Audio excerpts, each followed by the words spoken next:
So when you're thinking about sustainability issues, what you want to do is think of them through the lens of systems. The Earth, the biosphere, consists of many systems. Smaller systems existing within larger systems, existing within larger systems, systems overlapping and connecting and influencing other systems. The Earth has an energy system that balances. And the energy system actually influences the climate system. Think of the body and how the body has these checks and balances that try to keep the body's temperature within a certain range. So one of the biggest factors for the climate or the temperature control of the planet is the energy balance of the Earth's atmosphere. So the sun radiates energy in the form of visible light. So that's the light that we can see. That means it's visible, the light from the sun. Now, some of that radiation is absorbed by the Earth, and that's a good thing, because if it wasn't, we'd be living on a giant ice ball right now. The rest of that energy or radiation is emitted as outgoing energy in the form of infrared light, so invisible light. So the energy comes to Earth as a light that we can see, and some of it leaves in the form of a light that we can't see. So if we had no atmosphere, the average global temperature of Earth would be about minus 18 degrees Celsius. But we do have an atmosphere. Now we know that that atmosphere is made up of molecules like oxygen, and there's some hydrogen, and there's other stuff in there. Some of the molecules, we call those greenhouse gases, make it more challenging for energy to leave, to escape the atmosphere. So the radiation that stays within the atmosphere for a while, it kind of bounces around, and then it's re-radiated from the surface, and maybe the next time it gets out. But some of these greenhouse gases are very good at trapping these molecules. And so some of these molecules that are trapped by greenhouse gases can stay in the atmosphere for a very long time. So because of our atmosphere, the planet is on average about 15 or 16 degrees Celsius on average, closer to 15 degrees in the pre-industrial era and closer to 16 degrees right now. So prior to the industrial age, the primary greenhouse gases, so those gases that hold radiation and energy within the atmosphere for a while, those were water vapor and carbon dioxide. Now there's a lot of water vapor, but water vapor doesn't stay in the atmosphere for very long. So it goes through its own cycle. It's part of its own, our hydrologic system that cycles quite quickly. Carbon dioxide stays in the atmosphere much longer. Other greenhouse gases, such as methane, also existed in small concentrations prior to the industrial age, but there's a lot more now. So carbon dioxide and methane, for example, have increased dramatically over the last century. And then we have other artificial greenhouse gases, such as chlorofluorocarbons, which are really, really, really good at holding those molecules in the atmosphere. Prior to the industrial age, carbon dioxide, which isn't necessarily the most potent greenhouse gas, but we have the most of it, and it's the one that we are releasing at the fastest rate due to industrialization and primarily the burning of fossil fuels. So carbon dioxide was stable at around 280 parts per million. Now that doesn't sound like a lot, but when you're talking about a system that's stable, it matters. These small fluctuations matter a very great deal.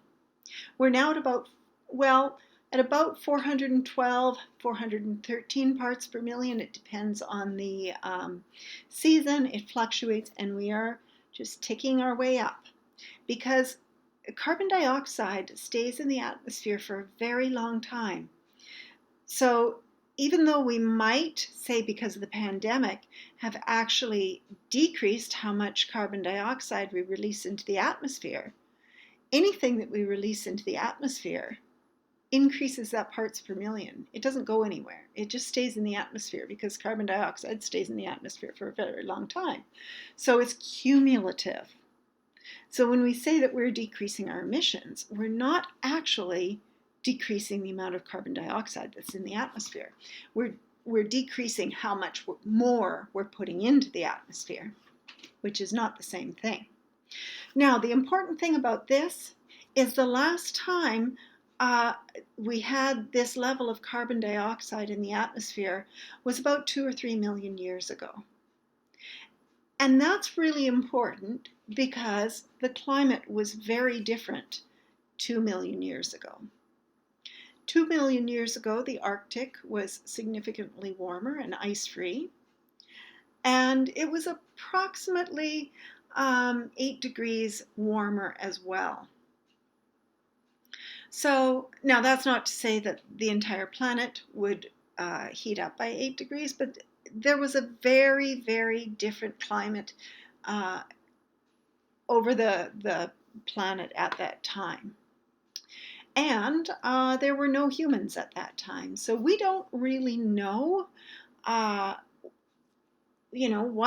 what that would be like for us. And although the climate is changing very, very quickly, there is a lag that you should know about. So we do not feel the impacts of the emissions that we've placed into the atmosphere for several years. So about, depending on a number of factors, but say, to be safe, say 5 to 10 years. We don't actually notice. So, we might be just finally figuring out where we are from emissions 10 or even more years ago. Now, so this matters. Understanding systems and understanding various sustainability issues in terms of systems will help us understand these problems because we can start to see the impacts of one thing on another. So greenhouse gases build up in the atmosphere, and that affects the climate system. In turn, that affects the oceans. It increases the acidity level. Plants die, less oxygen is produced, oceans heat up, and on and on and on. So things, have these cascading effects. And often there are reinforcing feedbacks within the climate system itself.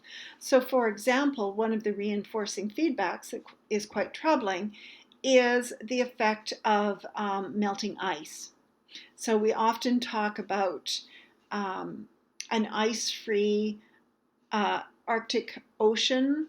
And when will that happen? An ice-free event, I think it's sometimes talked about in those terms.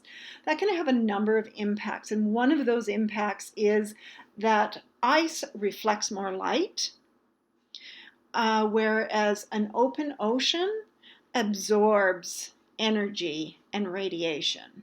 So once we have an ice-free Arctic Ocean, there will be a lot more heat or energy absorbed by that darker color.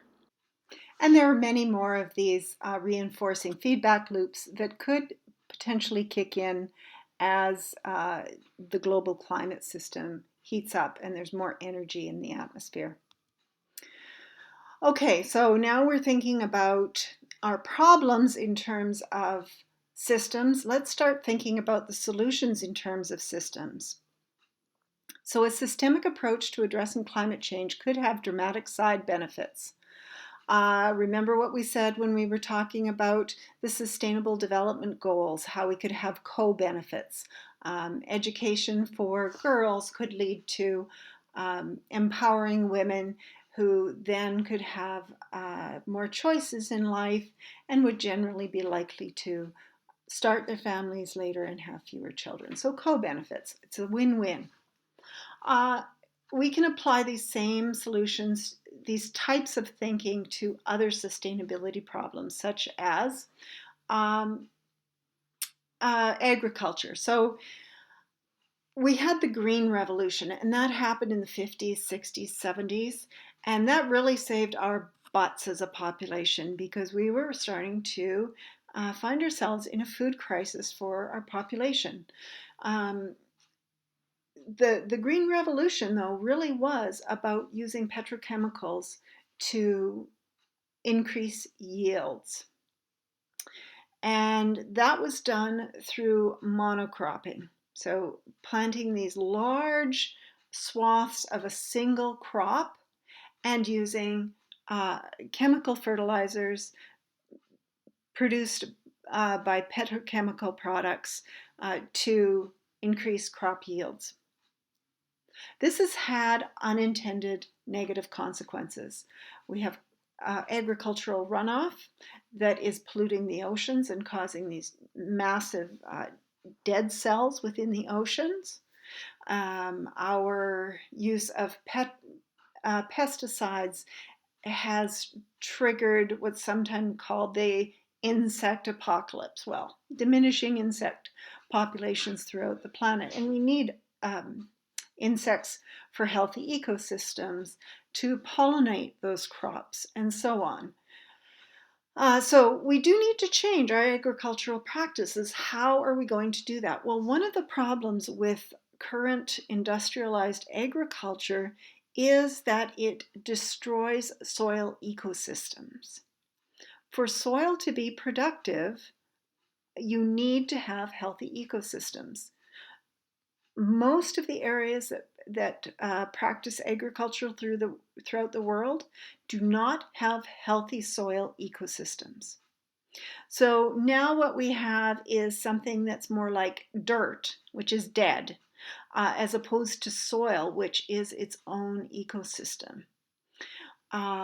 Healthy soil ecosystems will produce better crop yields and will rely less on things like petrochemical-based fertilizers. They will rely less on herbicides and so on. So partnering with nature is more than just a new agey kind of a concept. It's a pragmatic concept. By allowing these healthy ecosystems within the soil to thrive, we protect the soil, we increase biodiversity, we have healthy soil that then supports higher crop yields. And so this becomes a more holistic approach. It's a healthier approach that perpetuates biodiversity and is just healthier for not just the planet, but all of the humans on the planet as well. So you might be thinking, well, what does this have to do with climate change, Roberta? That's what we're talking about. Well, in addition to these benefits, we have co-benefits.